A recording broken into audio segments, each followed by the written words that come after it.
ॐ अज्ञान ॐ अज्ञानतिमिरान्धस्य ज्ञानाञ्जनशलाकया चक्षुरुन्मिलितं येन तस्मै श्रीगुरुवे नमः। नमो विष्णुपादाय कृष्णपृष्ठाय भूतले श्रीमते भक्तिवेदान्त स्वामिनिति नामिने।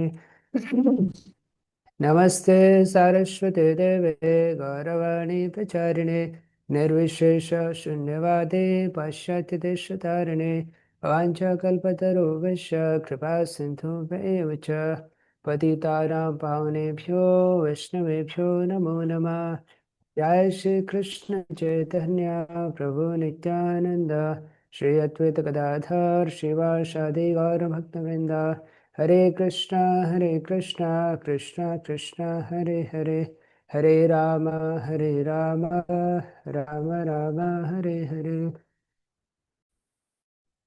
हरे कृष्णा। तो आप सभी का स्वागत है हमारे भगवत गीता कोर्स में।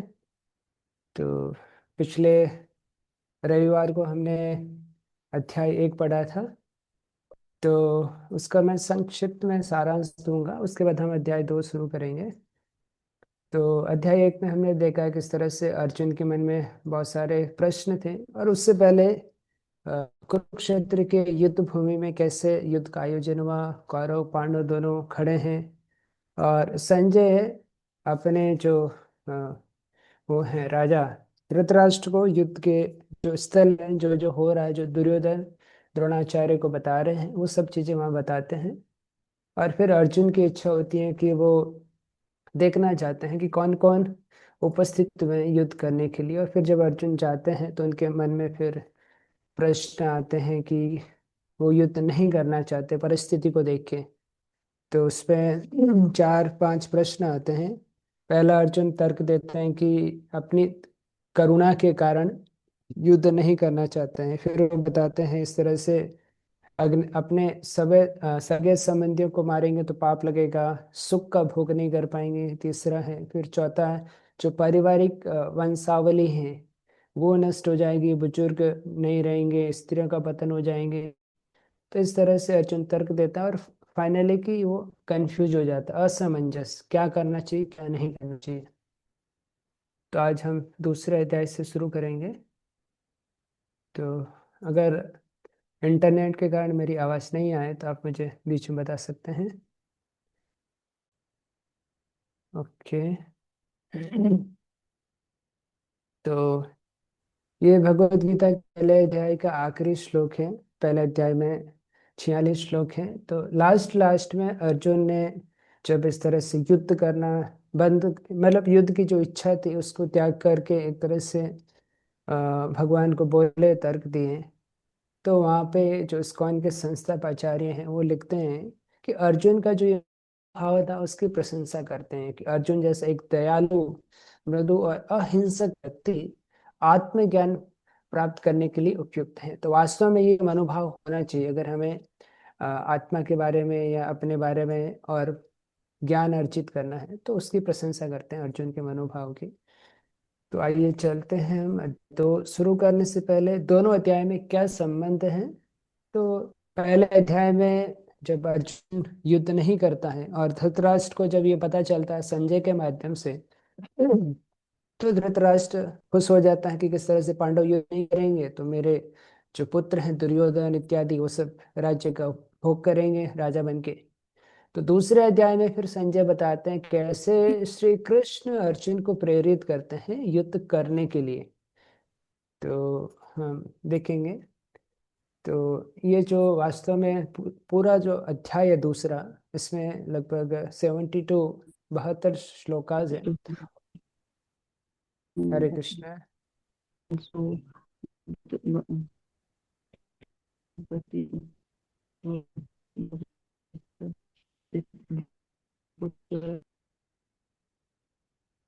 आप क्या बोल रहे, मुझे सुनाई नहीं दिया, मेरा इंटरनेट कमजोर है क्या?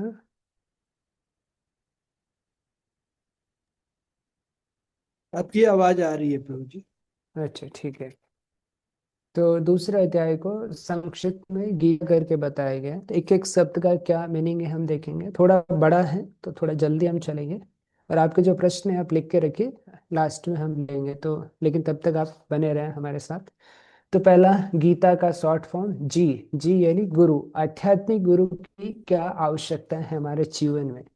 ये गीता के दूसरे अध्याय के शुरुआत में इसके बारे में आता है। तो हम पढ़ेंगे। तो पहले 1 से 3 श्लोकों में भगवान कृष्ण अर्जुन को ताड़ित करते हैं, उनको डांटते हैं एक तरह से।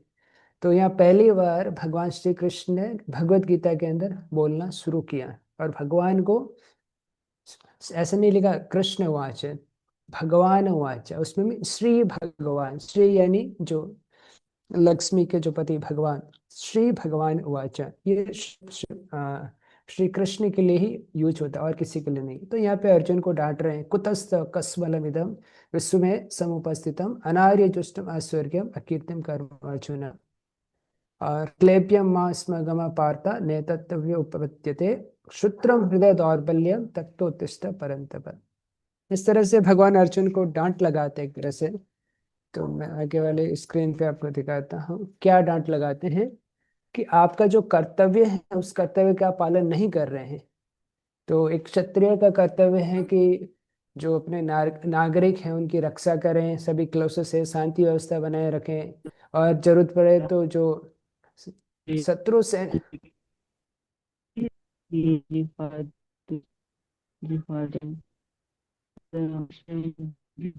इसको किसी के आवाज आ रहे हाँ। हैं।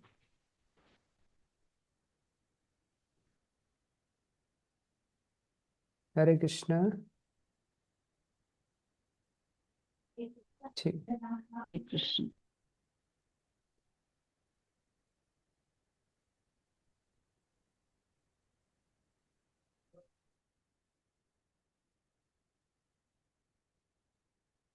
क्या बोलना चाहते, कुछ बोलना चाह रहे हैं क्या आप?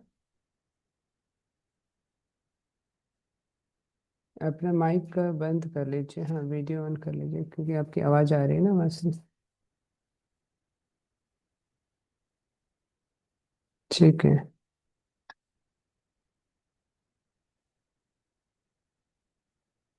श्रीनिवास आचार्य को आप देख सकते हैं। अगर आवाज आए तो आप उसको म्यूट कर सकते हैं, तो डिस्टर्ब नहीं होगा क्लास में। ओके। तो यहाँ पे अर्जुन को बताते हैं किस तरह से अपने कर्तव्यों का पालन करने के लिए, और यहाँ भगवान उनको बता रहे हैं किस तरह से आपको अपने कर्तव्य का पालन करनी चाहिए, और सुख शांति या राज्य की स्थापना करनी है, लोगों को उनका संरक्षण देना है, तो आवश्यकता पर युद्ध भी करना रहे तो उसको करना चाहिए। और क्षत्रिय को अगर कोई ललकारता है और उसमें मना कर देता है तो एक तरह से उसके लिए अ, निंदा का सवाल है। तो इस तरह से जब भगवान ने अर्जुन को डांटा तो अर्जुन ने भी फिर कुछ तर्क दिए। अर्जुन बोलता है, हे शत्रुहंता, हे मधुसूदन, मैं युद्ध भूमि में किस तरह भीष्म तथा द्रोण जैसे पूजनीय व्यक्तियों पर उलटकर बाण चलाऊं। अगर किसी शत्रु को मारना है तो आसान है, लेकिन जो ऐसे व्यक्ति जिनकी हमें पूजा आराधना करनी चाहिए, जो हमारे गुरु हैं, दादाजी की तरह हैं, उन पर कैसे मैं बाण चलाऊं। और अर्जुन भगवान को कैसे संबोधित कर रहे हैं, मधुसूदन, कि आपने मधु नामक असुर का वध किया था, आपने अपने गुरुजनों या पिता की हत्या नहीं करी थी। तो इस तरह से अर्जुन को संबोधित करते हैं। लेकिन श्रील प्रभुपाद जी उसमें बताते हैं कि वास्तव में भगवान ने, हाँ, अगर कोई उनके परिजन अधर्म के साथ, जैसे कंस थे उनका भी वध किया, कंस शिशुपाल इत्यादि, तो जो भी अधर्म की तरफ है भगवान ने उनका वध किया है, तो अर्जुन को भी वही बोल रहे हैं। और फिर अर्जुन तर्क दे रहे हैं कि इससे अच्छा तो मैं भीख मांग कर अपने गुजारा कर लूंगा। लेकिन वो भी अर्जुन के लिए उचित ही रहता है, क्योंकि क्षत्रिय के रूप में अगर भीख मांगने जाएंगे, कभी भिक्षा नहीं दी, तो गुस्सा आ सकता है, क्योंकि क्षत्रिय का स्वभाव है। और इस तरह से फिर अर्जुन बोलते हैं कि फिर मैं ये नहीं जानता कि मेरे लिए क्या श्रेष्ठ है, जीतना या उनके द्वारा जीता जाना। तो इस तरह से अर्जुन एक तरह से उलझनों में आ जाता है कि मुझे वास्तव में क्या करना चाहिए। और इस तरह से अब युद्ध करेंगे तो जीत हो भी सकती है, नहीं भी हो सकती, हो भी जाएगी तब भी हम सुख का भोग नहीं कर पाएंगे, या फिर मैं भीख मांग के अपने जीवन का यापन कर लूँ, तो वो अर्जुन की अनासक्ति बताते हैं। तो इस तरह से ये अर्जुन की उलझने थी कि क्या करना चाहिए। तो दूसरे अध्याय के 7 नंबर श्लोक जो कि बहुत महत्वपूर्ण है, और अगर आप सबके पास भगवत गीता है तो साथ साथ में उसको खोल के भी रख सकते हैं हम। एक तरह से संक्षिप्त में बताएंगे आपको कि क्या है दूसरे अध्याय में, लेकिन हाँ, आपको बाद में समय निकाल के खुद ही उसको पढ़ना पड़ेगा, क्योंकि पूरा पढ़ने के लिए फिर हमें बहुत समय लगेगा, हमारे पास समय सीमित है। तो आप अपने से पढ़ सकते हैं। तो ये बहुत महत्वपूर्ण श्लोक है। कार्पण्य दोषोपता स्वभाव प्रशामि त्वं धर्म सम्मूढ़ चेता यश्रेयसा निश्चितं ब्रूहि तन्मे शिष्यस्ते अहं सा देवां त्वं प्रपन्नम। तो अर्जुन भगवान श्री कृष्ण को गुरु के रूप में स्वीकार कर रहे हैं, और फिर आगे बता रहे हैं कि मुझे इस शोक को दूर करने का और कोई साधन नहीं दिखता है, तो आप ही एकमात्र साधन है। और इस प्रकार जब अर्जुन ने कहा 9वें श्लोक में, उस इस प्रकार कहने के बाद सत्ता दमन करने वाला अर्जुन ने श्री कृष्ण से कहा, क्या कहा, हे गोविंद, मैं युद्ध नहीं करूंगा, और चुप हो गया। इस तरह से अर्जुन ने अपना जो भी उसके पास तर्क थे पहले अध्याय में बताए, उसके बाद दूसरे अध्याय में कुछ बताया, और फाइनली कृष्ण को गुरु के रूप में स्वीकार किया, और उन्होंने बताया कि अब मैं युद्ध नहीं करूंगा, अब आप बताइए मुझे क्या करना चाहिए। तो वास्तव में हर एक व्यक्ति के लिए ये बहुत जरूरी है कि गुरु को स्वीकार करना चाहिए। क्यों गुरु के पास जाना चाहिए, तो यहाँ पे तात्पर्य में आप देखेंगे, वहाँ लिखते हैं, वास्तव में हर एक व्यक्ति के जीवन में कुछ ना कुछ उलझने आती हैं। उन सभी समस्याओं का हमें समाधान करना है, तो वास्तव में गुरु के पास जाना चाहिए। जो लोग नहीं जा पाते, और जो लोग कृपण या कंजूस लोग, जो प्राणियों के समान भौतिक देहात्म बुद्धि में मनुष्य जीवन गमा देते, कि मनुष्य का जीवन मिला है लेकिन उसका जो उपयोग होना चाहिए उपयोग नहीं कर पाते हैं। इसलिए ऐसे लोगों को क्या बोला गया है, कृपण, कंजूस बताया है, जो अपने मनुष्य जीवन का सदुपयोग नहीं कर लेता। और ऐसे लोगों को चर्म रोग के उससे भी बताया है, क्योंकि वो भौतिक आसक्ति पर रहता है। वो सोचता है कि मेरे जो परिवार के सदस्य हैं ये लोग मुझे बचा लेंगे, और इस तरह से अपने आप के बारे में ज्ञान अर्जित नहीं करके, जैसे पशु पक्षी जीवन यापन करते हैं उस तरह अपना जीवन यापन करके अपने मनुष्य जीवन को निकाल लेता है, लेकिन उसका क्या सदुपयोग हो सकता है उसके बारे में कभी जिज्ञासा नहीं करते। लेकिन आप सभी सज्जन लोगों ने, आपकी प्रेरणा थी भगवत गीता के बारे में पढ़ने की, तो वास्तव में आपके अंदर हाँ कुछ है कि हाँ इस मनुष्य जीवन को कैसे सदुपयोग किया जा सकता है। तो आप सभी बहुत सौभाग्यशाली हैं कि आपके अंदर ये प्रेरणा है। तो इसलिए वो ब्राह्मण यानी बुद्धिमान व्यक्ति इस शरीर का उपयोग जीवन की समस्त समस्याओं का हल करने में करता है। तो आप सभी बुद्धिमान व्यक्ति हैं और आप प्रयास कर रहे हैं। हाँ, फिर बताते हैं कि वास्तव में जब तक अर्जुन इस तरह से मित्रता पूर्वक बातें कर रहा था तो भगवान ने कुछ भी नहीं बताया, लेकिन जब गुरु के रूप में श्री कृष्ण को स्वीकार किया तो भगवान बताना शुरू करते हैं, क्योंकि ये गंभीर विषय हैं। मित्र के रूप में हंसी मजाक करके कुछ सही कुछ गलत, लेकिन गुरु आप किसी को स्वीकार करने से पहले उसकी परीक्षा कर सकते हैं, लेकिन जब गुरु स्वीकार कर लिया तो हमें प्रमाण गुरु की शरण लेने के बाद जैसे गुरु बताए उसका पालन करना चाहिए। और लेकिन कुछ लोग ऐसे भी बोलते हैं कि वास्तव में कृष्ण यहाँ बोल रहे हैं, क्या बोल रहे हैं, कि कृष्ण को शरणगत होने की आवश्यकता नहीं है, कुछ ऐसे भौतिक विद्वान लोग बोलते हैं, बल्कि कृष्ण के अंदर अजन्मे को शरणागत होना है, कृष्ण के अंदर कोई और है उसको हमें शरणागत होना है, कृष्ण को नहीं होना। ऐसे भौतिकतावादी व्यक्ति भी हैं। तो ऐसे लोगों को भगवत गीता में क्या बोला है, सबसे बड़े मूर्ख लोग हैं, क्योंकि वहां तो स्वयं कृष्ण बोल रहे हैं कि मुझे शरणागत हो, और अर्जुन उनको शरणागत हो रहा है। तो वास्तव में यही सही मनोभाव है कि हमें श्री कृष्ण को शरणागत होना चाहिए। जैसे इस फोटो में आप देख रहे हैं, जो लोग भगवान के सानिध्य से दूर हो जाते हैं तो उनको जीवन में कष्ट ही कष्ट आते हैं, लेकिन जो भगवान के उपदेशों का पालन करते हैं, भगवान के अनुसार अपना जीवन यापन करते हैं, तो हमेशा सुख आनंद में रहते हैं। नहीं तो इस भौतिक जगत में हम वास्तव में जो भी कर रहे हैं एक तरह से वो सब कष्ट ही कष्ट है, हम सबके लिए कष्ट का ही कारण है। तो इसलिए हमें गुरु के पास जाना चाहिए, और हमारी जो वास्तविक समस्याएं हैं, न कि गुरु जी के पास जाके अरे बिजनेस नहीं चल रहा, कैसे पैसा और कमाऊं, मेरी शादी नहीं हो रही है, नहीं, ये भौतिक समस्या के लिए नहीं। वास्तव में कि हाँ इस भौतिक समस्याओं उलझनों से निकल के कैसे मैं भगवान की भक्ति करूं, उसके लिए हमें जाना चाहिए, हमें कि हम कौन है, हमारा जीवन का क्या उद्देश्य है। तो वैसे आगे आता है, भगवान बताते हैं, तो जी फॉर गुरु, गुरु की जो नीड है। और दूसरा है आई फॉर आइडेंटिटी, वास्तव में हमारी पहचान क्या है, हम कौन हैं। तो हम आगे बढ़ते हैं जल्दी जल्दी। अगर आपसे एक सवाल पूछा जाए जो आप स्क्रीन पे देख रहे हैं कि आप कौन हैं, तो आप में से कोई बताएगा आपका जवाब क्या होगा। यहाँ पे हमारे साथ में बहुत सारे लोग जुड़े हैं। जो भी बताना चाहिए आप अनम्यूट करके बताइए। अगर आपसे पूछा जाए आप कौन हैं, तो आप क्या उत्तर देंगे।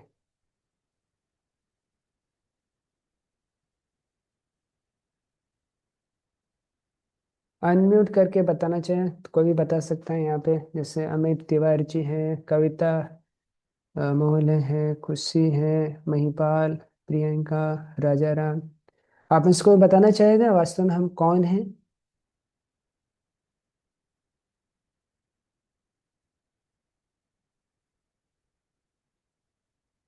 अच्छा, ठीक है, कोई दिक्कत नहीं। तो लेकिन साधारणतः क्या होता है, अगर मैं आपसे पूछूं तो आप अपना नाम बताएंगे, या फिर आप हो सकता है कोई इंजीनियर हैं, डॉक्टर हैं, अपनी वो पहचान बताएंगे जो हम अब जनरली सुनते हैं कि मैं स्टूडेंट हूँ, मैं बिजनेसमैन हूँ, या मेरा नाम ये है। लेकिन वो हमारी वास्तविक पहचान नहीं है। कैसे, तो हम देखते हैं। ये बहुत बड़े एक डॉक्टर है, एनाटॉमी के डॉक्टर हैं, डॉक्टर हैरिसन। वो बताते हैं हमारे शरीर में लगभग भाग में क्या है, पानी है। और 60 पाउंड व्यक्ति के अंदर जो है ये भौतिक जो, जिसको केमिकल बोलते हैं, ये है। तो यहाँ पे लिस्ट भी दिया कितना कितना क्या क्या है। और इन मूल्य निकालेंगे तो 110 रुपये आते हैं। तो क्या हमारी कीमत 110 रुपये है? नहीं। जो हमारे अंदर केमिकल है उसकी कीमत 110 रुपये हो सकती है, लेकिन हमारी कीमत इससे कई गुना ज्यादा है। कैसे, तो हम समझने का प्रयास करते हैं कि क्या हमारी कीमत इससे ज्यादा है या नहीं। ये एक फोटो देख रहे हैं, वर्ल्ड फेमस विश्व सुंदरी जैसे होता है ना, मिस यूनिवर्स। लेकिन जब उसने शरीर त्याग दिया तो वही रसायन वहां पे थे, लेकिन उसके शरीर के अंदर कोई भावना नहीं थी, कोई इच्छा नहीं थी, कोई विचार नहीं थे, कोई हलचल नहीं थी, कोई चेतना नहीं थी। वही शरीर, लेकिन आत्मा चली गई। तो वास्तव में हम वो शरीर नहीं है जो हम देखते हैं जीवन भर। हमारी पहचान क्या है, आत्मा है। और भी कुछ उदाहरण आते हैं भगवत गीता के अंदर। आप ये जो चित्र देख रहे हैं, इस तरह से व्यक्ति बचपन से लेके बड़ा होता है, वृद्ध हो जाता है, फिर एक शरीर को त्याग कर दूसरे योनि में चला जाता है। आत्मा के लिए किसी भी काल में ना तो जन्म है और ना मृत्यु है। आत्मा एक जगह से दूसरी जगह इस तरह से जन्म लेता रहता है। अजन्मा है। हाँ, आत्मा जन्म नहीं लेता, सॉरी, लेकिन स्वीकार करता है। वो जन्मा, नित्य, शाश्वत तथा पुरातन है, और शरीर के मारे जाने पर वो नहीं मारा जाता है। तो ये यहाँ पे बहुत सारे अलग अलग उदाहरण दिए गए हैं। और ये शरीर और आत्मा के अंदर वो भी दिया, तुलना भी दिया, किस तरह से हमारा जो शरीर है नश्वर है, उसमें हमेशा परिवर्तन होते हैं, उसकी मृत्यु हो जाती है। लेकिन आत्मा नश्वर नहीं है, वो शाश्वत है, हमेशा के लिए रहती है, उसके अंदर चेतना होती है। तो इस तरह से श्री कृष्ण भी अर्जुन को सिखाते कि वास्तव में तुम आत्मा हो, तुम शरीर नहीं हो। जैसे हम अपने फोटो डेली देखते हैं ना, सुबह तैयार होते हैं तो आईने में, तो जो हम देखते हैं अपने आप को वो शरीर है। वास्तव में हम वो शरीर नहीं है, लेकिन शरीर के अंदर जो शरीर को चला रहा है, जो आत्मा है, वो हमारी वास्तविक पहचान है। तो अर्जुन को भी भगवान श्री कृष्ण अभी 11 से लेकर 30 नंबर श्लोक तक ज्ञान और सांख्य, शरीर और आत्मा के जो विश्लेषण है उसके बारे में बताते हैं। तो यहाँ पे वास्तव में अर्थशास्त्र से ऊपर धर्मशास्त्र, धर्मशास्त्र से ऊपर ज्ञान। तो ये धीरे धीरे करके अर्जुन को भगवान बताएंगे। तो अर्जुन को बोलते हैं कि तुम्हें अनावश्यक शोक नहीं करना चाहिए, क्योंकि कुछ चीजें जिनका जन्म और मृत्यु होता रहता है, तो उसके लिए शोक नहीं करना चाहिए। तो यहाँ बता रहे हैं भगवान के आरंभ श्लोक में, सभी जीव सनातन काल तक रहते हैं, न त्वयहम जातो नासम न तम नेमे जनाधिप, न चेव न भविष्यामा सर्वे वयमतः परम। यानी मैं पहले था, तुम भी पहले थे, और जो ये राजा है ये भी पहले थे, और अभी सभी लोग हैं, और भविष्य में भी सभी लोग रहेंगे। तो एक तरह से सब तो शाश्वत है, सब तो हमेशा के लिए बने हुए रहेंगे, तो उनके लिए शोक करने की कोई आवश्यकता नहीं है। हाँ, तो यहाँ पे उदाहरण दिया किस तरह से जब व्यक्ति इस दुनिया से चला जाता है शरीर को छोड़ के, तो अपने आप की जो शरीर के साथ जो पहचान है उसको भूल जाता है। और आगे वाले श्लोक में बताया कि इस तरह से हमारा जो शरीर है वो हमेशा परिवर्तित होता रहता है। देहिनो अस्मिन् यथा देहे कौमारम यौवनम जरा तथा देहांतरम प्राप्ति धीर तत्र न मुह्यति। जो धीर व्यक्ति हैं इस तरह के जो परिवर्तन से वो नहीं होता, विचलित नहीं होता। हम बचपन में थे, अभी बड़े हो गए तब भी हमें, बूढ़े हो जाएंगे तब भी हम ही रहेंगे। हमारा नाम मान लीजिए किसी का नाम श्याम है, तो छोटा था तब भी श्याम था, बड़ा भी हो गया तब भी श्याम है, बूढ़ा भी हो जाएगा तब भी वो श्याम ही रहेगा। तो आत्मा के रूप में हम वही पर्सन है, लेकिन हमारा शरीर परिवर्तित हो रहा है। और इस तरह से हम एक शरीर छोड़ के दूसरे शरीर पे हम ही चले जाएंगे। और एक कोई व्यक्ति जीवित है तो उसके अंदर ये 6 परिवर्तन होते हैं। जन्म लेता है, उसका विकास होता है, पोषण होता है, संतान की उत्पत्ति करता है, धीरे धीरे क्षीण होकर उसकी मृत्यु हो जाती है। तो भौतिक रूप से कोई व्यक्ति देखेगा तो क्या देखेगा कि सबके अंदर भौतिक पदार्थों का शरीर बना हुआ है और मृत्यु के समय सब खत्म हो जाएगा। लेकिन जो आध्यात्मिक व्यक्ति होगा वो ये देखेगा कि नहीं नहीं, शरीर तो है, लेकिन हम शरीर के अंदर जो आत्मा है वो है हमें। और जब शरीर खत्म होता है तो हमारा मृत्यु नहीं होती है वास्तव में, हम उससे दूसरे उस पर चले जाते हैं। तो यहाँ तुलना में दी गई है। जिस तरह से कार है, वैसे हम अपने शरीर से भी तुलना कर सकते हैं। कार के अंदर हॉर्न है, हमारे अंदर मुंह है, सब कुछ है। लेकिन जब तक कार का ड्राइवर नहीं आएगा तब तक तो कार वहीं रहेगी। तो वैसे ही हमारा शरीर के अंदर जब तक आत्मा नहीं रहेगी तब तक शरीर चलेगा नहीं।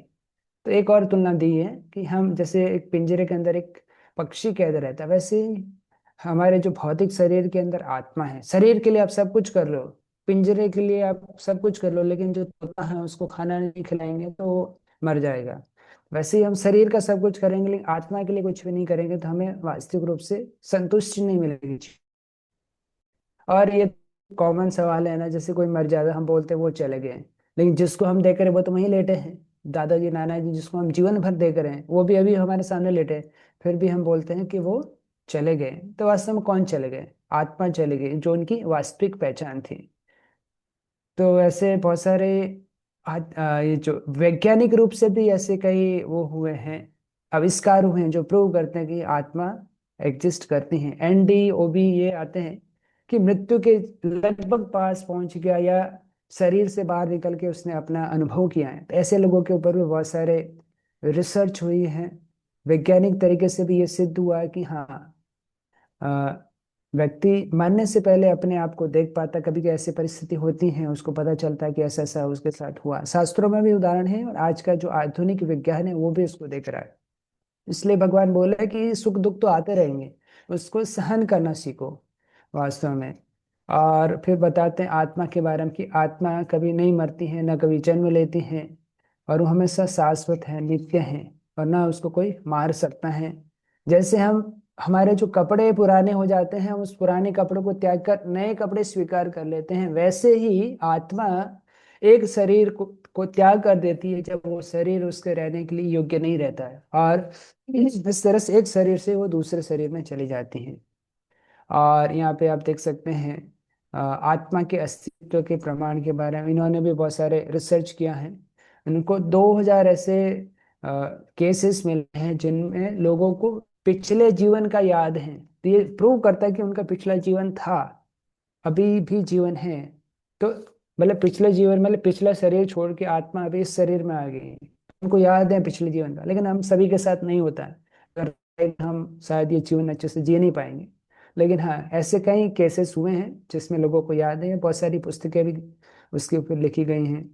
अच्छा, ये तो हम देखते हैं कभी कभी लोगों को जीवन में फोबिया रहता है, पानी से बहुत डर लगता है। तो इसका मतलब पिछले जीवन में पानी से डूब के उसकी मृत्यु हुई, इसलिए पानी से बहुत डर लग रहा है। किसी को चाकू या जो घातक हथियारों से बहुत डर लगता है, तो कहीं ना कहीं उसका मृत्यु उस तरह से हुई थी। कुछ लोग को ऐसे रहता है खून की एक बूंद भी दिख जाए तो देख के घबरा जाते हैं, उल्टी हो जाती है। तो वो बताता है कहीं ना कहीं पिछले जीवन में इससे संबंधित उनका उस उससे संबंधित कुछ ऐसा जरूर है जिससे उनकी मृत्यु हुई है, जिस कारण से उनको उस वस्तु से इतना भय लग रहा है। और जैसे ये जो जुड़वा बच्चे हैं वो भी हम देखते हैं। तो जुड़वा बच्चे हैं लेकिन उनके अंदर जो मनोभाव है वासना, दोनों का अलग अलग रहता है। तो ये बताता है कि हाँ, दोनों के अंदर आत्मा, अलग अलग आत्माएं हैं। जुड़वाओं की मनोदशा में असमानताएं आत्मा को सिद्ध करती है कि उनके अंदर भी आत्मा एग्जिस्ट कर रही है। क्योंकि केमिकली तो दोनों सेम ही है, एक जैसे दिख रहे हैं, और सेम मदर के द्वारा उनका जन्म हुआ है, सब कुछ सेम है, लेकिन फिर भी कुछ अंतर है, तो आत्मा के कारण। हाँ, मृत्यु के समय हमारे साथ क्या जाता है, तो हमारा शरीर तो हम यही त्याग देते हैं, लेकिन हमारी आत्मा और उसके साथ एक सूक्ष्म शरीर, जिसके मन बुद्धि अहंकार, तो वो हमारे साथ जाता है।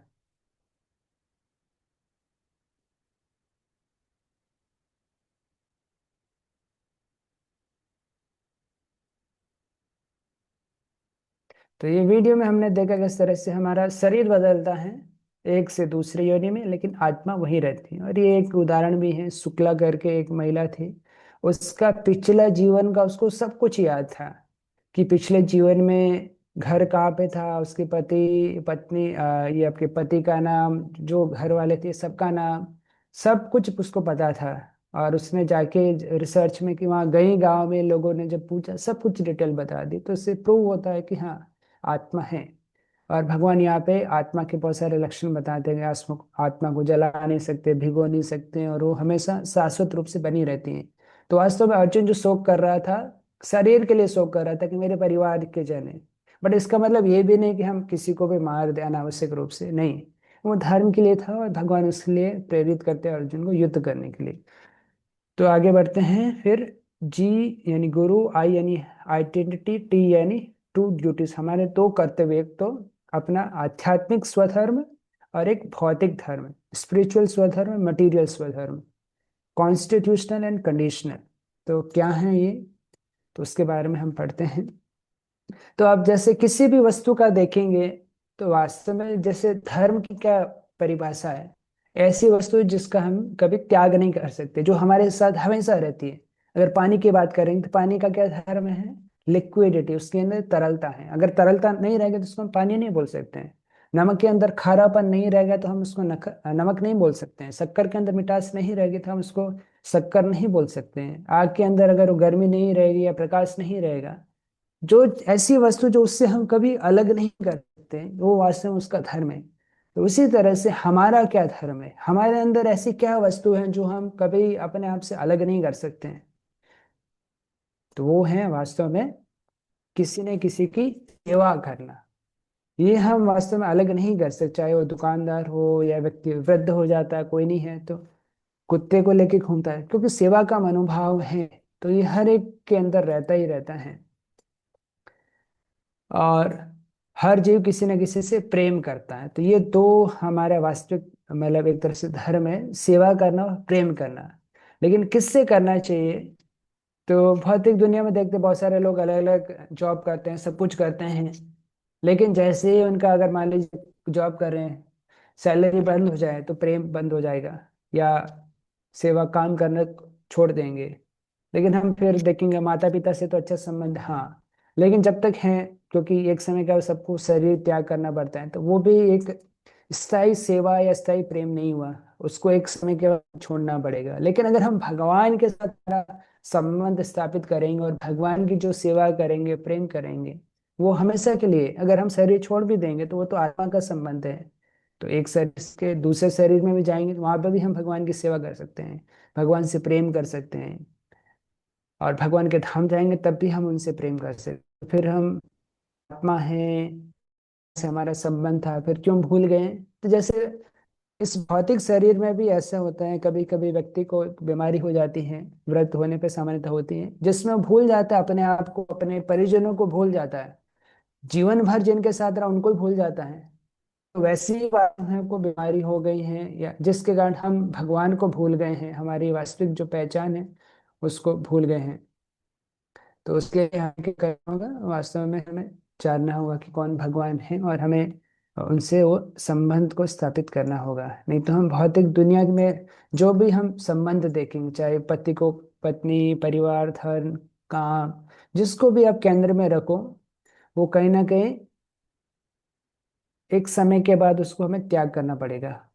लेकिन अगर हम भगवान को केंद्र में रखेंगे, तो निश्चित रूप से हम भगवान से हमेशा हमेशा प्रेम कर पाएंगे, उनकी सेवा कर पाएंगे। तो यहाँ पे भगवान अर्जुन के जो बहुत सारे तर्क रहते हैं उनका उत्तर देते हैं और अर्जुन को प्रेरित करते हैं किस तरह से, अगर आप जीतेंगे तो इस पृथ्वी पर सुख का भोग करेंगे, अगर आप हार जाएंगे, कोई क्षत्रिय युद्ध में हार जाता है तो स्वर्ग की प्राप्ति करता है। तो इस तरह से दोनों ही परिस्थिति में आपको कोई नुकसान नहीं होने वाला है, आपको युद्ध करना ही चाहिए। और अगर क्षत्रिय होके आप युद्ध नहीं करते तो क्या होगा, लोग आपकी निंदा करेंगे कि आपने अपना कर्तव्य छोड़ के युद्ध से भाग गए, आपको लोग कायर बोलेंगे, कि आपकी बदनामी होगी। जो अर्जुन के रूप में आपको जो ख्याति मिली है इसकी बदनामी होगी। और अर्जुन ने एक बार भगवान शिव को भी लड़ाई में हरा दिया था, और उनसे इस तरह से शिव जी वास्तव में उनकी परीक्षा लेना चाहते थे, और जो अस्त्र था उस वो भी दिया। तो लोग क्या सोचेंगे, ऐसा पराक्रमी अर्जुन जो भगवान शिव से भी लड़ाई कर सकता है वो युद्ध छोड़ के भाग गया। द्रोणाचार्य का आपका आशीर्वाद है। और भगवान जैसे अ, जो इंद्रदेव हैं वो उनके एक तरह से पिता भी हैं, उन्होंने भी उनको आशीर्वाद दिया। तो इस तरह से भगवान श्री कृष्ण अर्जुन को बोल रहे हैं कि ये जो तुमने ख्याति प्राप्त की ये सब एक तरह से मिट्टी में मिल जाएगी और लोग तुम्हारी बदनामी करेंगे। और इस तरह से कोई एक बहुत ही महान योद्धा का अगर कोई अपमान करे तो वो उसके लिए सहन करने योग्य नहीं, इससे अच्छा तो वो मर ही जाए। तो और जो आपके शत्रु हैं वो भी का मजाक उड़ाएंगे, अरे देखे भाग गया, हमसे डर के भाग गया। कोई ये नहीं बोलेगा अरे अरे अर्जुन इतना साधु पुरुष है कि वो युद्ध नहीं कर रहा है और अहिंसा का पथ का पालन करा, नहीं। तो भगवान कृष्ण अर्जुन को बताते हैं किस तरह से कि वास्तव में अर्जुन को युद्ध करना चाहिए, हर परिस्थिति में युद्ध करना चाहिए। तो ये सारे श्लोक आप देख सकते हैं जो हमने अभी चर्चा किया, 31 से लेके 36 नंबर श्लोक, जहाँ पर श्री कृष्ण बताते हैं कि अपने जो निर्धारित कर्तव्य हैं उसको आप करोगे तो उससे आपको सुख की प्राप्ति होगी, इसलिए उसको सकाम कर्म भी करते हैं, कर्म करेंगे सुख की प्राप्ति होगी। तो ये फिर से यहाँ पे स्क्रीन पे दिखाए गए हैं, अर्जुन ने जो कारण बताए थे मैं युद्ध नहीं करूंगा, और हमको भी लग रहा था अर्जुन ने जो बोला था एकदम सही बोला है, लेकिन उन सब के उत्तर आप यहाँ पे देख सकते हैं। जैसे अर्जुन ने बोला था कि अपने मित्र और संबंधियों के प्रति दया, तो वास्तव में जो उनकी दया थी वो शरीर के प्रति थी। तो भगवान बताते हैं कि इस तरह से शरीर और आत्मा में अंतर होता है, और हम वास्तव में आत्मा है ना कि शरीर। तो इसलिए शरीर, अगर मान लीजिए कोई पानी में डूब रहा है और डूब रहा है तो हमारा क्या कर्तव्य है, और वो मान लीजिए पानी में डूबने वाले व्यक्ति ने बहुत महंगा जैकेट पहन रखा है, कोई बोले मैंने उसके जैकेट को बचा लिया। तो जैकेट को बचाने से ज्यादा महत्वपूर्ण है उस व्यक्ति को बचाना। हो सकता है जो उसने पहना है उसकी कीमत बहुत हो, लेकिन उससे ज्यादा कीमत उस व्यक्ति की है। तो वास्तव में अगर धर्म की स्थापना करने के लिए अर्जुन को अपने रिश्तेदारों का भी वध करना पड़े तो वो स्वीकार्य है, क्योंकि वास्तव में वो वध तो शरीर का करेगा और आत्मा तो अमर है। बट इसका मतलब ये भी नहीं कि हम अनावश्यक रूप से हिंसा करें। और दूसरा अर्जुन का तर्क था मैं विजयी हो जाऊंगा तो आनंद प्राप्त नहीं होगा, लेकिन भगवान बता रहे हैं विजय होंगे तो आनंद मिलेगा। इसमें इस भौतिक जगत में आप राज्य में राजा बन के सुख का भोग करेंगे, और अगर आप मृत्यु हो जाती है तो स्वर्ग में जाएंगे। क्षत्रियों के लिए ऐसा होता है कि अगर युद्ध भूमि में मरते हैं तो स्वर्ग जाने का उनको अवसर मिलता है। फिर अर्जुन ने तर्क दिया था कि मुझे पाप लगेगा क्योंकि गलत कर्म कर रहा हूँ। तो फिर अर्जुन भगवान ने बताया कि सर एक क्षत्रिय के लिए अपने जो कर्तव्य को करता है तो उसमें पाप नहीं लगता वास्तव में। क्षत्रिय और आध्यात्मिक कर्तव्य में असफलता पाप है वास्तव में।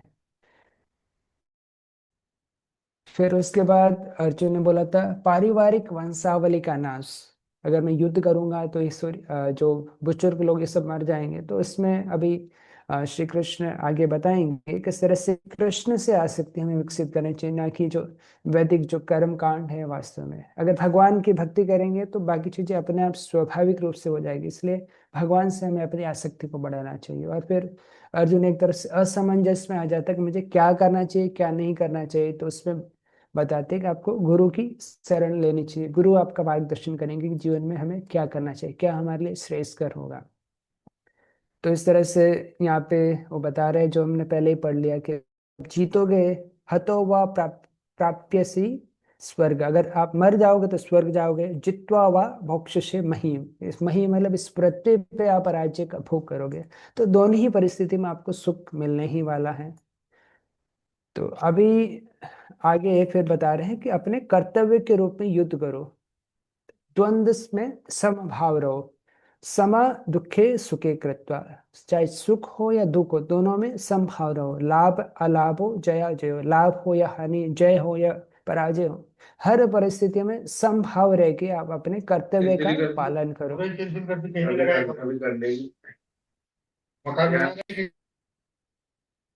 हरे कृष्णा।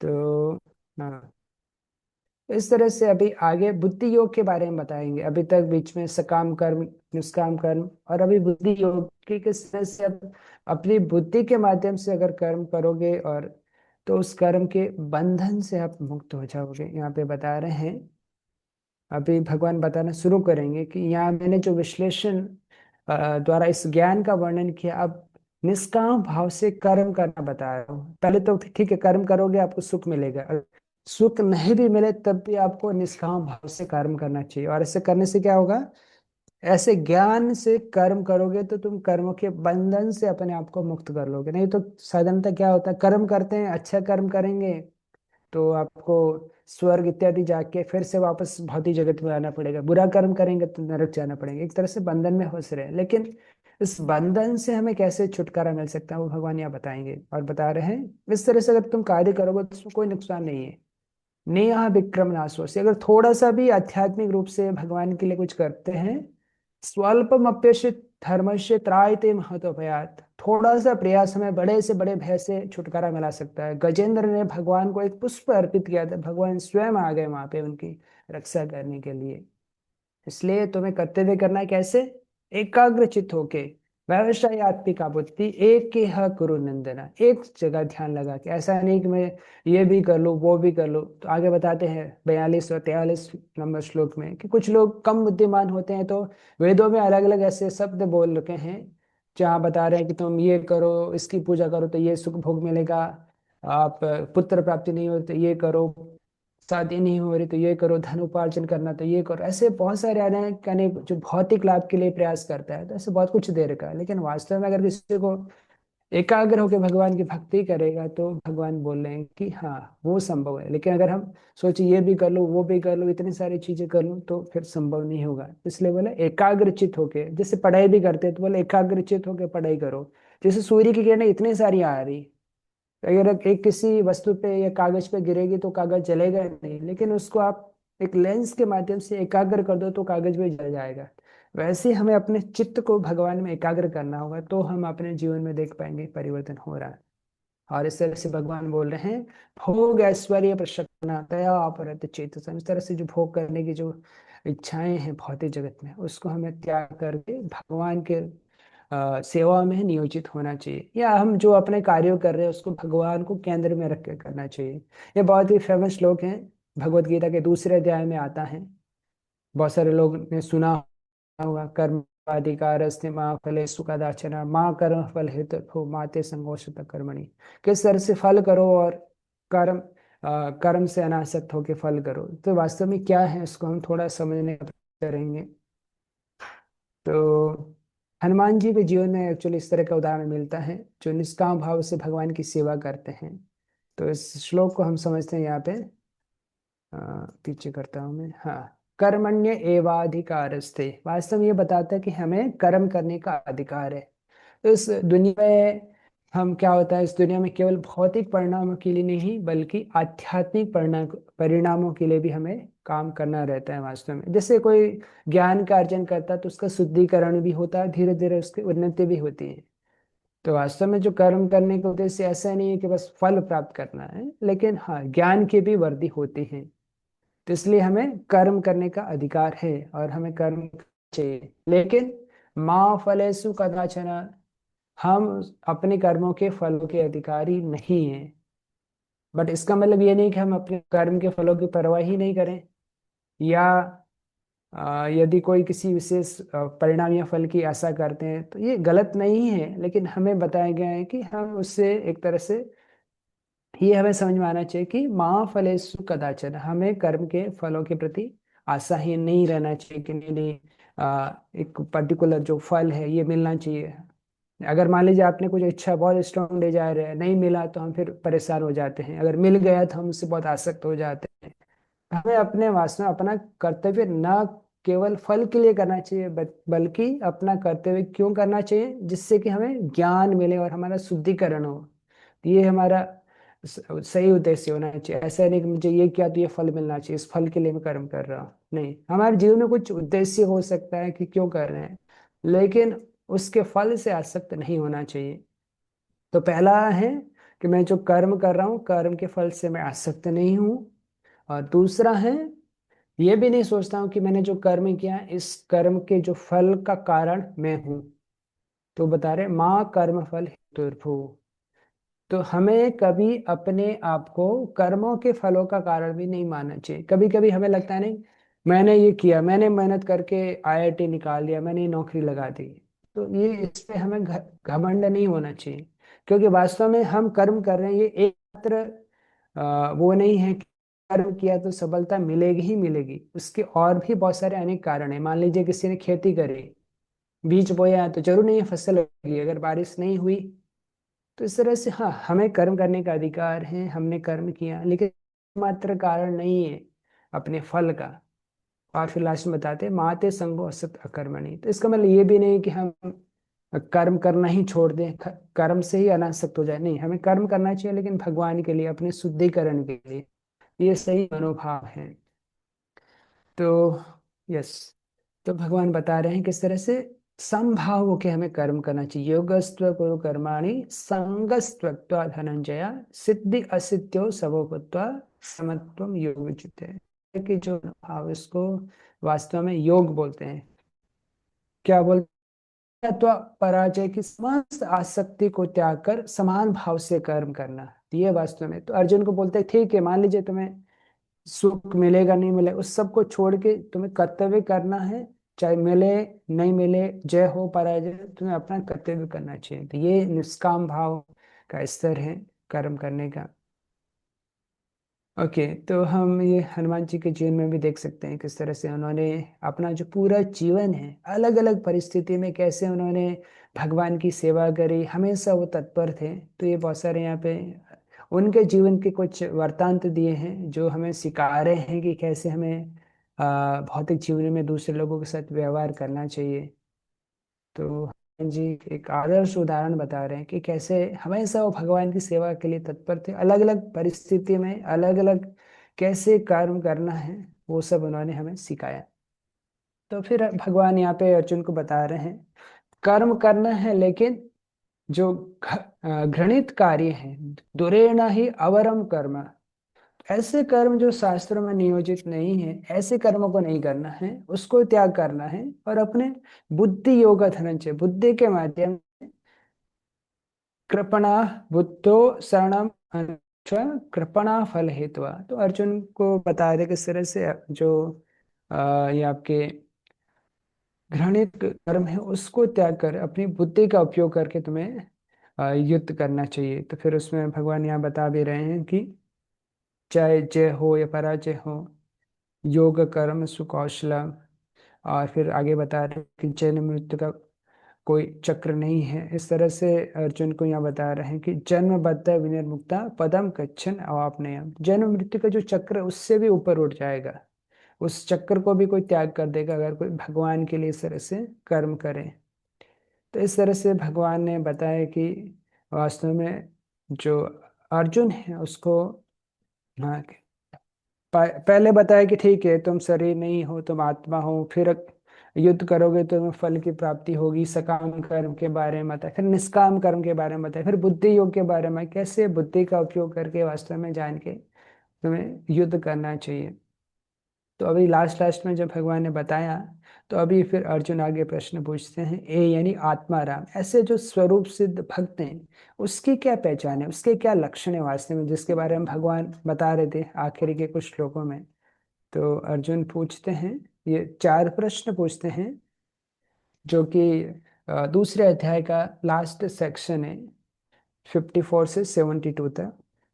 तो अर्जुन पूछते हैं पहला प्रश्न कि का भाषा, उनकी क्या भाषा है, यानी अध्यात्म में लीन व्यक्ति, लीन चेतने वाले व्यक्ति के क्या लक्षण है वास्तव में। तो 55 नंबर श्लोक में श्री कृष्ण उसका उत्तर देंगे। फिर वो बोलते हैं किम प्रभाषेत, वह किस तरह से बोलता है, यानी स्नेह या घृणा, प्रशंसा या दोष प्राप्त करने पर वो आंतरिक या बाह्य रूप से क्या कहेंगे, ऐसी परिस्थिति में वो क्या करेगा। फिर तीसरा प्रश्न पूछते हैं किम आसीत, वह किस तरह से बैठता है, मतलब वो अपने इंद्रियों को भोग वस्तुओं में किस तरह से नियंत्रित करता है। और फिर आगे सवाल है ए तकिम, किस तरह से वो चलता है, यानी वो भोग वस्तुओं में किस तरह से प्रतिसाद करता है, यानी उसमें कैसे रिस्पॉन्स देता है। तो ये धीरे धीरे करके हम पढ़ेंगे और इस तरह से जो दूसरा अध्याय है कंप्लीट हो जाएगा। तो 5-7 मिनट में इसको हम कंप्लीट करते हैं। उसके बाद किसी का प्रश्न है तो बता सकते हैं। तो स्थित प्रज्ञ व्यक्ति के क्या लक्षण है।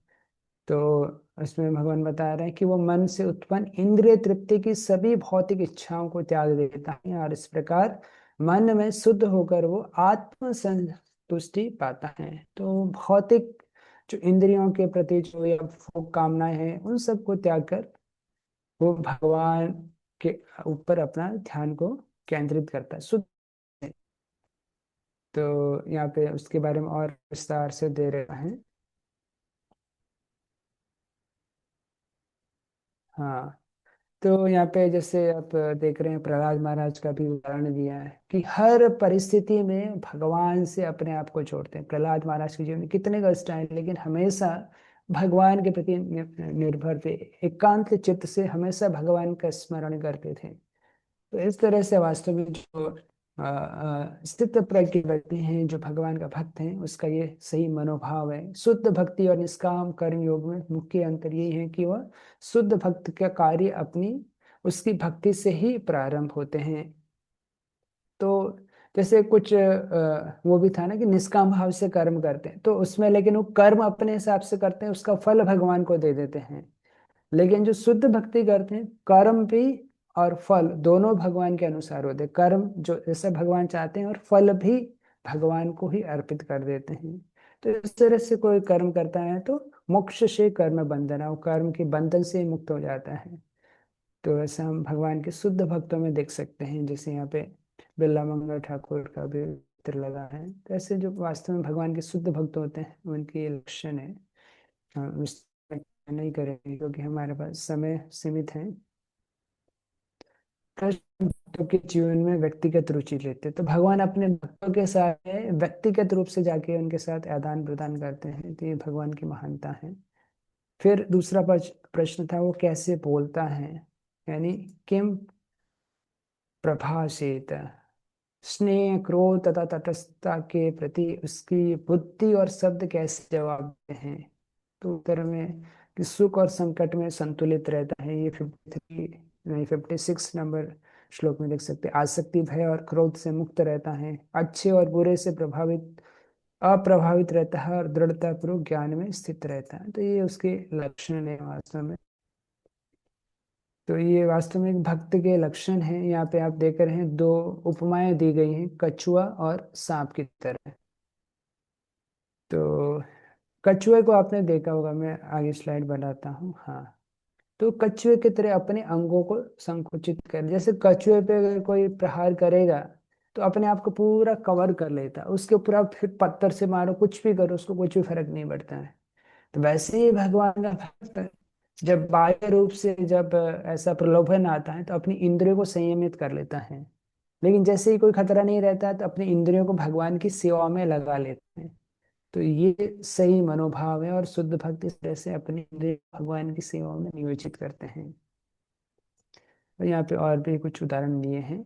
और फिर तीसरा प्रश्न था वो कैसे बैठता है, यानी अपनी इंद्रियों को किस तरह संयमित करता है। तो वह अपने मन और इंद्रियों को कैसे संयमित करता है। तो इसमें ध्रुव महाराज का उदाहरण आप देख रहे हैं कि वो अपने इंद्रिय से भगवान की सेवा में ही उपयोग करता है और इस तरह से इंद्रियों को संयमित करके उत्तम रस का वो आस्वादन करता है, जैसे कछुए का उदाहरण दिया था। तो ऐसा नहीं कि हम कृत्रिम रूप से अपनी इंद्रियों को भौतिक भोग से निकाल के उसको भौतिक भोग से दूर रखेंगे, नहीं, भगवान की सेवा में लगाएंगे तो हमें हायर टेस्ट मिलेगा। जैसे किसी को खाने पीने की बहुत इच्छा है, तो ऐसा नहीं कि हम खाना पीना ही बंद कर ले तो इच्छा खत्म हो जाएगी, नहीं।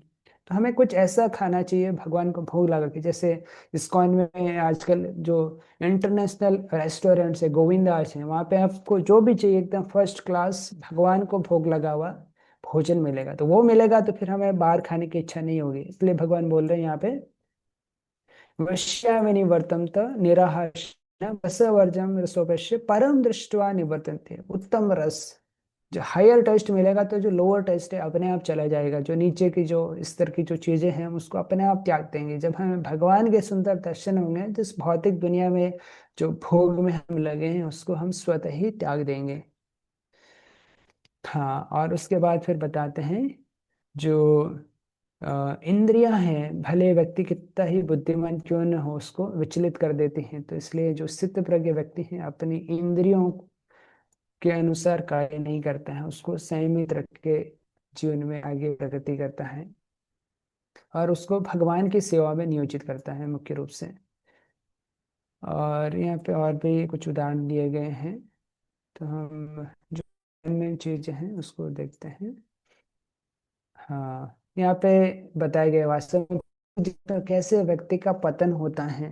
किसी भी आप गलत कोई भी व्यक्ति गलत काम में लग रहा है तो सबसे पहले कहाँ से शुरू होता है, ध्यायत और उष्यान पुंसा, उस पर्टिकुलर कार्य के ऊपर हम देखते हैं, उस पर चिंतन करते हैं। तो चिंतन करते धीरे धीरे आसक्ति आ जाती है, और आसक्ति आने से फिर हमारी एक स्ट्रॉन्ग डिजायर आ जाती है। तो ये यहाँ पे चित्र में दे रखा है। तो सबसे पहले हम उस ऑब्जेक्ट पे ध्यान लगाते हैं, फिर आसक्ति आती है, फिर हमें वो भोग करने की इच्छा, फिर हम उसको करते हैं, और अगर इच्छा पूरी नहीं होती तो फिर गुस्सा आता है। इस तरह से व्यक्ति का पूरा पतन हो जाता है।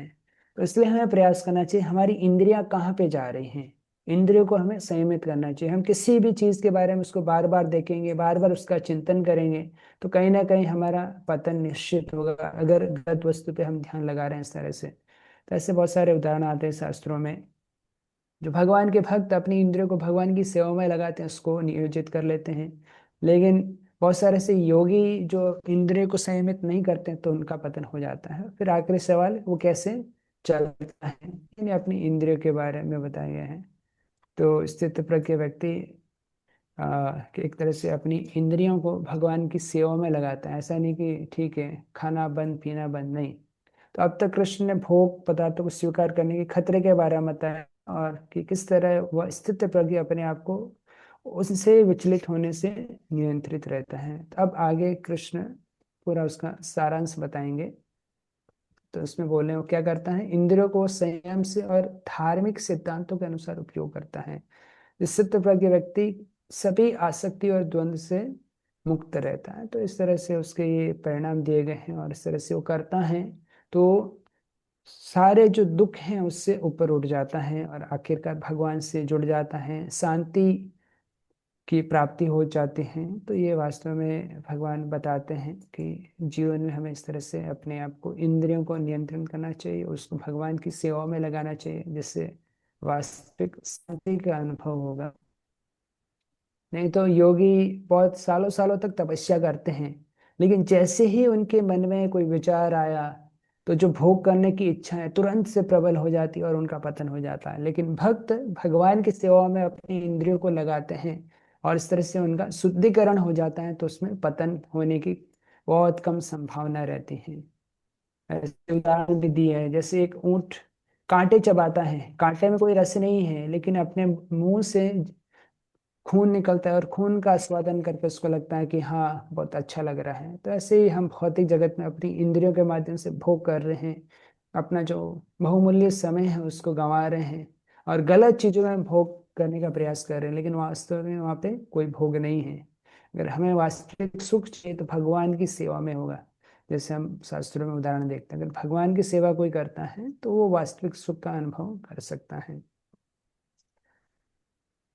तो इस तरह से ये निष्कर्ष निकलता है जो ये संक्षिप्त में, कि हमने देखा किस तरह से व्यक्ति का पतन हो जाता है। और कृत्रिम रूप से कोई करता है कि ठीक है आज से मैं खाना बंद कर दूंगा, लेकिन खाने की इच्छा तो खत्म नहीं होगी, लेकिन हाँ खाना है, कुछ भी खा रहा है, भगवान को भोग लगा के शास्त्रों में जैसे दे रखा। नहीं तो विश्वामित्र जैसे मुनि 60,000 साल तपस्या करके भी उनका पतन हो सकता है।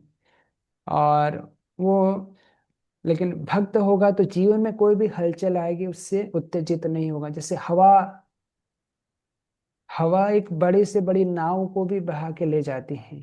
तो उसी तरह से जो भक्त होता है, या एक मनुष्य अपनी किसी भी इंद्रिय पे अगर मन को लगाता है तो उसका पतन करा देती है।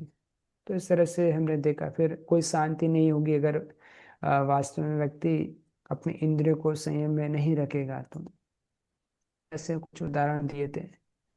तो वैसे दूसरा अध्याय बहुत बड़ा है, उसको करने के लिए बहुत समय लगता है, लेकिन फिर भी प्रयास किया हमने उसको समझने के लिए। मैं संक्षिप्त में उसको सारांश रूप में बताऊंगा कि किस तरह से हमने देखा कि अर्जुन ने कुछ प्रश्न पूछे, फिर अर्जुन के मन में द्वंद्व आया क्या करना चाहिए, तो उन्होंने भगवान को गुरु के रूप में स्वीकार किया।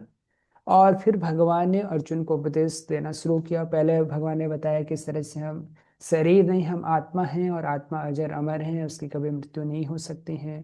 फिर अर्जुन को बताया कि किस तरह से तुम्हें सकाम कर्म करने चाहिए, और कर्म करेंगे तो भोग की प्राप्ति होगी। फिर निष्काम कर्म के बारे में बताया, फिर बुद्धि योग के बारे में बताया, किस तरह से कि वास्तव में हमें भगवान की इच्छा के अनुसार कर्म करके और कर्म के फल से भी आसक्त नहीं होना है, और कर्म नहीं करने से भी आसक्त नहीं होना है। और इस तरह से भगवान के लिए कर्म करना है और अपने मन को एकाग्र होकर भगवान में नियोजित करना है। तो ऐसे भक्तों के बारे में जब भगवान बताए तो अर्जुन ने प्रश्न पूछा कि ऐसे भक्तों की क्या पहचान है। तो लास्ट के कुछ श्लोकों में भगवान ने बताया कि ऐसे जो भक्त हैं पूर्ण रूप से भगवान की सेवा में नियोजित रहता है, अपनी इंद्रियों को जब विषम परिस्थिति आता है उसमें संकुचित कर लेता कच्चों की तरह, अन्यथा उसको भगवान की सेवा में नियोजित कर लेता है। हनुमान जी का हमने उदाहरण देखा था, अम्बरीश महाराज का उदाहरण आता है कि जो अपनी इंद्रियों को, सारी इंद्रियों को भगवान की सेवा में लगा रहे हैं, और इस तरह से उच्च रस का आस्वादन करके वो भौतिक जीवन में, भौतिक जगत में रहते हुए भी भगवान की भक्ति कर सकते हैं। तो हरे कृष्णा। तो आप में से किसी को कुछ पूछना है, हैंड रेज कर सकते हैं, इसमें हैंड रेज का ऑप्शन भी रहता है, नहीं तो अनम्यूट करके भी कुछ बता सकते हैं, किसी को कुछ पूछना है, बोलना है।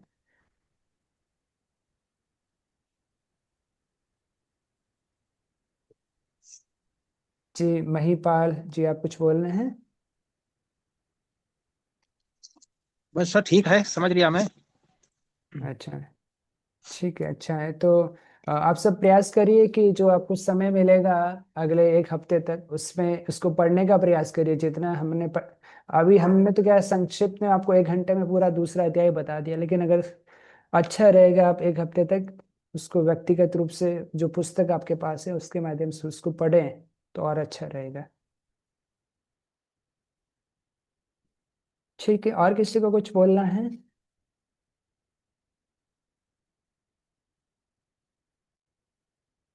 मैंने प्रयास किया जो बता सकूं, और कुछ अगर त्रुटि हुई तो आप भगवद गीता में देख सकते हैं, तो और अच्छे से आपको समझ में आएगा। और हमारे श्रीनिवास आचार्य प्रभु उसको देख रहे हैं, प्रयास कर रहे हैं आप सभी को इसका फायदा मिले भगवद गीता का। Hare Krishna. Hare Krishna. Thank you very much प्रभु जी। फायदा तो अवश्य मिलेगा सर, फायदा अवश्य मिलेगा, क्योंकि गीता ऐसा है कि श्रवण मात्र से शांति मिलती है और पापों का क्षरण होता है। जी हाँ। यस। तो श्रीनिवास आचार्य प्रभु यहीं पे रखते हैं हम, आप कुछ बोलना है आपको? Yes, thank you very much प्रभु। और सभी से निवेदन है कि एक दूसरे को प्रोत्साहित करें, वो कक्षा अटेंड करें। हमारे पास लगभग कुल जितने भी शिक्षक हैं उनका रजिस्ट्रेशन लगभग 50 है। तो हम सभी से निवेदन करेंगे आप दूसरों को इंस्पायर करें ताकि वो भी इसका लाभ ले सकें। थैंक यू वेरी मच प्रभु जी। हरे कृष्णा। हरे ठीक है सर, कृष्णा। धन्यवाद। श्रीमद् हरे भगवद कृष्ण। गीता की जय, श्रील जय प्रभुपाद की वासुदेव जय। महाराज की जय।